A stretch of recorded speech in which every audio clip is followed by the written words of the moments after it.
Vous visez la liberté financière, mais vous n'avez pas encore défini laquelle. Il en existe 4. Et elles n'ont rien à voir entre elles. La plupart des gens imaginent la liberté financière comme un seul scénario. On accumule un capital, on arrête de travailler et c'est terminé. En réalité, c'est beaucoup plus nuancé que ça. Il y a ceux qui visent le minimum vital, dépenses réduites au strict nécessaire, et qui atteignent leur objectif bien plus tôt que les autres. Moins de capital à accumuler, mais un mode de vie vraiment sobre. C'est le lean fire. Il y a ceux qui ne veulent faire aucun compromis sur leur niveau de vie.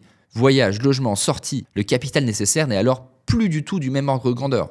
C'est le fat fire. Il y a une approche que la plupart des gens ne considèrent jamais. Conserver une petite activité choisie, quelques heures par semaine, pour couvrir une partie de ses dépenses. Ce seul ajustement peut réduire le capital nécessaire de plusieurs centaines de milliers d'euros.